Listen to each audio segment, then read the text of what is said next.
A recap. We're studying the book of Job. The book of Job of Eov is the classic work dealing with the question of theodicy, of divine justice. And so far we've seen that Eov is being played by God. God is the one who instigates Satan against him, saying, you see how Eov is so righteous and he's so good. And Satan says, yeah, he's good because you take care of him, but once you afflict him, you'll see what happens. And they sort of start playing with Eov and see how far can you push him before he utters a blasphemy against God. And you really get to the point where it's unbearable anymore. And then he has this line of people coming to visit him, to comfort him, to give him consolation. It doesn't really help. The first one who speaks up, his wife, says, the world is cruel, there's no justice, just commit suicide. And how do you commit suicide? Barech Elohim vamut, turn against God, God will kill you, you're out.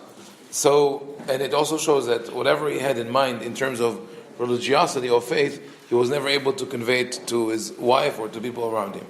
Then he himself speaks up and he says that he figured out why he's suffering. He said he's suffering because he was born on a certain date, under a certain sign, and his response to that is, may the night in which I was born, the day in which my birth was announced, may that day be erased from the calendar, because he believes that it's because of that specific date that he was born in that he is suffering, even though he did right, he did good all his life. Then his friends join in and basically tell him, you're not such a good person. You think you're righteous and you don't deserve to suffer. You do. You deserve to suffer. If you search and really you look into your actions and your life, you'll realize why God did this to you. And of course, it doesn't help him much. He retaliates. They becomes a little nasty. They throw insults at each other. Eov tells his friends, when you die, wisdom will disappear. And they tell him, you can give comfort and consolation to everyone, but when it touches you, all of a sudden you start fighting with God. And then Eov gets to the point where he says, I'll tell you what the solution is. The solution is, if I had an arbiter, someone who is more powerful than both me and God, then I would be able to talk to God and prove him that I'm right. So this is very, very daring. It's like chutzpah to say that I'm going. But basically, it's what he's doing is that I don't believe that God is righteous. It's just he's a tyrant. He has more power than us, and that's why he does whatever he wants. So we got to chapter 29 in Eov, and here he starts reminiscing on the days of his greatness. He says, oh, that I were as in months gone by, in the days when God watched over me. He says, remember when God loved me and watched over me, I was surrounded by my servants, by my children, when my feet were bathed in cream and rocks poured out streams of oil for me. This is like, probably lived in Saudi Arabia, right? It's just, you hit the rock and oil comes out. It's like a tremendous well. He's not worried about anything. It says, when I would walk in the streets, everybody would, elders rose and stood, young men saw me and hid, the nobles wouldn't speak. So he was such an important person. And why is that? For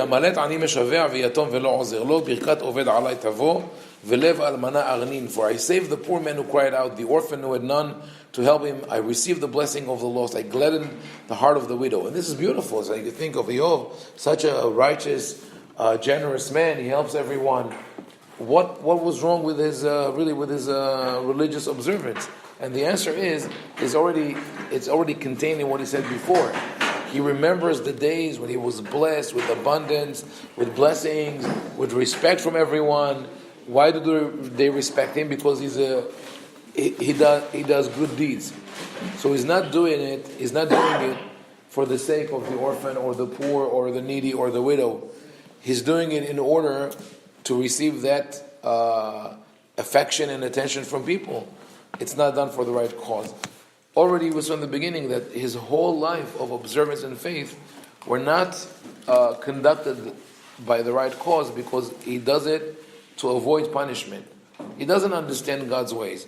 Says he doesn't know why God told him to do A, B, C. But he knows that if he doesn't do it, God will smite him. So to be on the safe side, he will do it. He also found out that he's rewarded when he does the good things, so it's beautiful. But once that system goes off course, he questions everything. He says, now that is gone,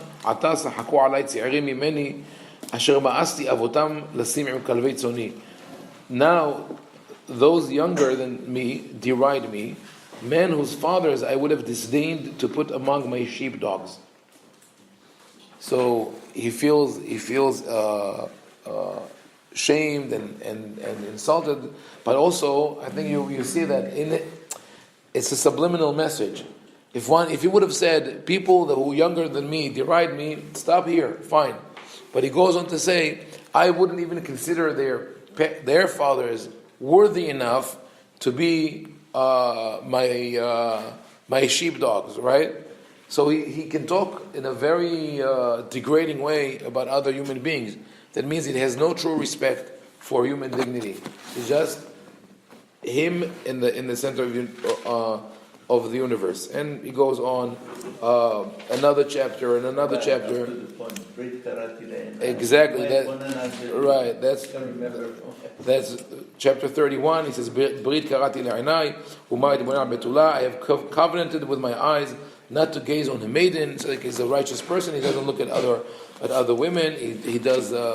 Im niftar libi al isha ve'al petach harai aravti. My heart was not ravished for the wife of my neighbor. I did not lay wait at his door. So he describes all the good deeds and all that he did and all the evil things that he avoided doing. And at the end of this chapter, we get to the conclusion. Tamu divrei Yov. The words of Job are at an end. That's it. There's nothing else to say. So sum up till now, Eov is a righteous man. God tries him. God is the one who instigates Satan against him, and he sort of fails the trial. He doesn't say any direct word of blasphemy, but he scatters hints and allusions all over. And those around him say either commit suicide and get out of this world because there's no system, or they say there is a system and you are not righteous as you think. Here comes into the picture someone that was not mentioned up until now, and that shows us that it's not only a word of fiction, it's a word of fiction with a very clear objective. There's a message here. Elihu ben Berechel Abuzi. There's a man who comes into the picture and starts rebuking all of them.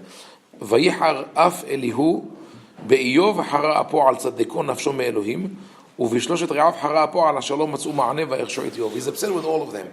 He's upset of Yov for thinking that he's more righteous, that he's right against God, and he's upset at Yov's three elderly friends for blaming Yov. So what is the solution? If Yov is not right and God is, who's right? Who's the how do you find the balance in this puzzle? And why didn't he speak until now? Elihu didn't speak until that moment because he was the youngest.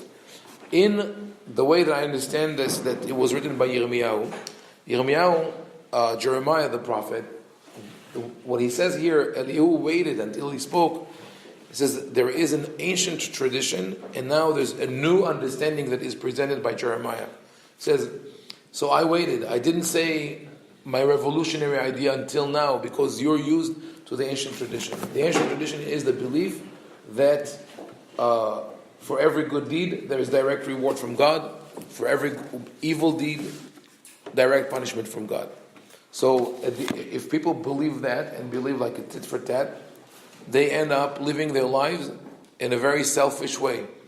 Because they do the good things to be rewarded, and the bad things they avoid in order to not be punished. So they don't really care about other people, they only care about themselves. Right? This is what John Lennon, not John Lennon, Yoko Ono wrote in Imagine. Now we know that she wrote the words, right? Imagine there's no heaven, no hell beneath us, above us only sky. Imagine all the people living for today. So imagine the people would do the good thing, not living for today in the sense of Achol v'shato mahar ki mahar namut. Let us eat, drink, and be merry, for tomorrow we shall die. Not that kind of living, but living for today in helping each other, in taking care of each other. This is what Elihu is going to say. And his name is symbolic, is Elihu ben Barachel. Elihu is he is my God. So he's someone who has a firm belief in God, but he is the son of Barachel, the one who blesses God, which is a euphemism for cursing God. So he represents the two oppositions, the two ends of that gamut between the people who have full faith in God and between the people who reject God.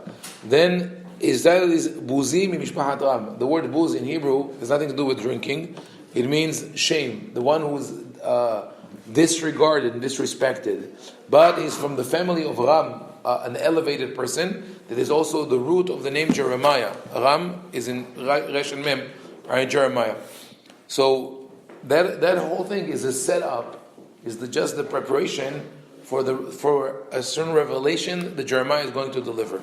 And I'm going to skip 4 chapters that are just an introduction to what Elihu is going to say, because that was Jeremiah's way to sort of obfuscate the whole the final message, because it's not an easy one to digest.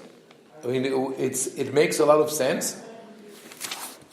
It makes sense from a logical point of view, but it's not something that people, especially observant, believing people, like to hear. It's not. In other words, it's not the simple way out. It's more complicated. And this is what he says. This is in chapter 35.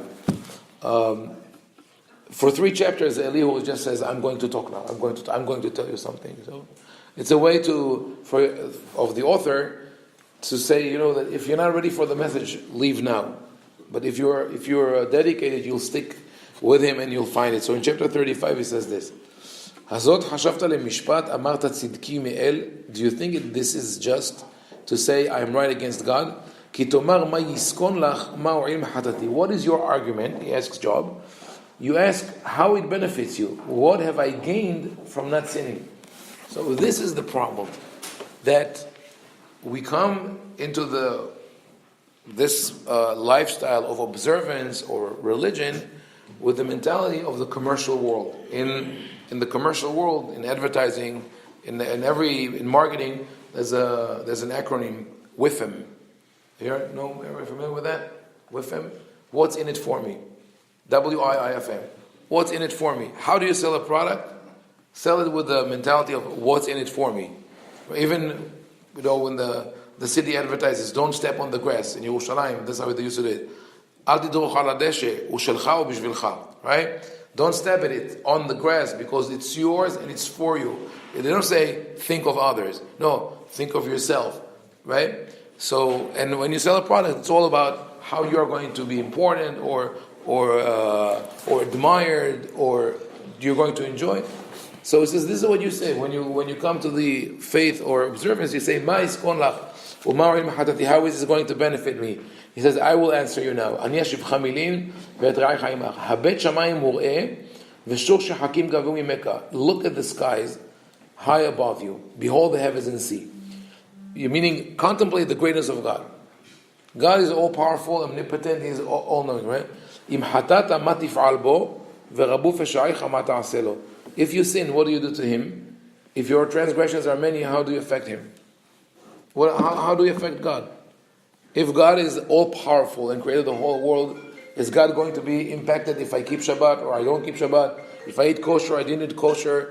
If I rob somewhere or not? He's not going to be impacted. Im tzadakta ma titen lo u'ma miyadcha yikach. And on the flip side, if you are righteous, what do you give him? What does he receive from your hand? What will it be? God is going to say, "Oh, I'm very proud of you. You make me happy. Now I can sleep quietly because you're a good kid." Well, where's the reward? What does God derive? What kind of benefit from what our good actions? So he says, nothing. Therefore, he says, "Leish kamocha rish'echa ulven adam tzidkatecha." Your wickedness affects men like yourself. Your righteousness, mortals. I would say that those 3 verses, chapter 35 in Job, from 6 to 8, are among the most important psukim in the whole Tanakh.